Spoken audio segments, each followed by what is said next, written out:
آج دنیا میں پیسے بہت بڑھ گئے ہیں، لیکن برکت ہے؟ برکت؟ ہر شخص رو رہا ہے، ہر شخص پریشان ہے، عجیب حالت ہے۔ ایک بار جہاز میں بیٹھا میں، مجھے کسی جگہ اچانک جانا پڑا، تو میں ایئرپورٹ پہنچا، میرے پاس پہلے سے ٹکٹ نہیں تھا، لیکن فوری طور پر مجھے بلایا گیا کہ آپ کا آنا ضروری ہے۔ تو میں پہنچا، کون سی فلائٹ سب سے پہلے مل سکتی ہے؟ لوگوں نے کہا یہ مل سکتی ہے، لیکن اس میں صرف فرسٹ کلاس کا ٹکٹ بچا ہے، باقی پورا جہاز فل ہے۔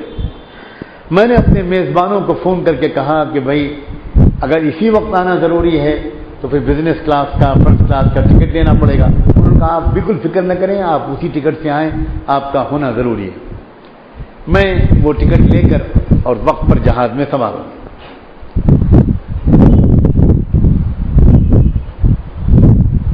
لیکن جہاز لیٹ ہوتا چلا گیا، 10 منٹ، 15 منٹ، آدھا گھنٹہ۔ اب مجھے تو جلدی پہنچنا تھا، مجھے الجھن ہونے لگی کہ یہ کیا ہوا، اور کوئی اعلان بھی نہیں کر رہے۔ جہاز میں عام طور پر اگر کسی وجہ سے تاخیر ہوتی ہے تو وہ اعلان کر کے بتا دیتے ہیں کہ فلاں وجہ سے ذرا دیر لگ رہی ہے، مسافر لوگ ذرا معاف کریں اور برداشت کریں، لیکن کوئی اعلان بھی نہیں کر رہے۔ تو جہاز کے عملے کے ایک نوجوان لڑکے سے میں نے پوچھا، اس کا جو نام لکھا ہوا تھا اس سے پتہ لگ رہا تھا کہ یہ مسلمان ہے۔ تو میں نے اس کو بلایا، میں نے کہا بھائی یہ فلائٹ کیوں لیٹ ہو رہی ہے؟ تو اس نے مجھ سے کان میں کہا کہ مسٹر رتن ٹاٹا آنے والے ہیں اور ان کا جو پرائیویٹ جہاز ہے وہ خراب ہو گیا ہے، جو ان کا ذاتی جہاز ہے، اور ان کو پہنچنا ہے تو ان کا فون آیا ہے کہ ذرا میرا انتظار کریں، میں آ رہا ہوں۔ تو رتن ٹاٹا، وما ادراک ما رتن ٹاٹا، دنیا کے چند مالداروں میں سے ایک۔ تو رتن ٹاٹا کا انتظار ہو رہا ہے، یہ اس نے مجھ سے چپکے سے کہا۔ خیر 15-20 منٹ کے بعد وہ آ گئے۔ اب میری خوش نصیبی یا بد نصیبی کہ پورے فرسٹ کلاس میں صرف ایک سیٹ خالی تھی جو میرے بغل میں تھی، ان کو یہیں پر بٹھایا گیا۔ میں نے محسوس کیا کہ شراب کے نشے میں ہے وہ۔ خیر لیکن میرا دل چاہتا تھا کہ میں کچھ بات کروں ان سے، اللہ نے ایک موقع دیا ہے تو میں کسی طرح پیغام پہنچاؤں۔ تو میں نے ان سے کچھ بات چیت شروع کی، کچھ تعارف ہوا۔ تو جب میں نے ان کو مسٹر رتن کہہ کر پکارا، وہ تو انگلش ہی بول سکتے ہیں، تو وہ چونکے کہ میں ان کو پہچانتا ہوں۔ ان کو حیرت ہوئی کہ ایک مولوی صاحب یہ مجھے پہچانتے ہیں۔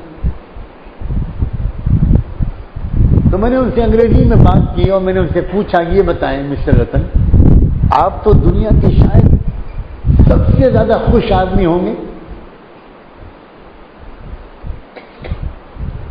تو رتن نے مجھ کو 2-3 منٹ گھور کے دیکھا، کہنے کا مسٹر نعمانی، میں نے اپنا کارڈ دیا تھا ان کو، مسٹر نعمانی، اور کسی ٹاپک پر بات نہیں کر سکتے ہم لوگ؟ یہ جواب دیا، can't you find out any other topic, کیا ہم کسی اور موضوع پر بات نہیں کر سکتے؟ میں نے کہا مسٹر رتن،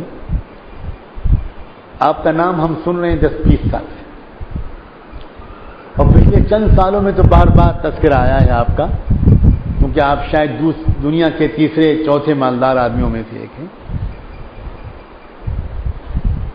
تو اس لیے میں آپ سے صرف اتنا جاننا چاہتا ہوں کہ دنیا کے سب سے خوش آدمی ہوں گے آپ، تو آپ ذرا بتائیے نا اس بارے میں۔ تو رتن بولے ہماری صاحب پلیز، اگر اور کوئی بات نہیں کر سکتے تو مجھے آرام کرنے دیجیے، میرے دل کے تاروں کو مت چھیڑیے۔ میں جب بچپن میں تھا، بچہ تھا، when I was a very small child of 7 to 8 years old, تب میں کبھی خوش رہتا ہوں گا. اب تو زمانہ ہو گیا میں خوشی سے بالکل محروم. میرا خیال میں ہماری مسجد کے مؤذن بھی زیادہ خوش رہتے ہیں.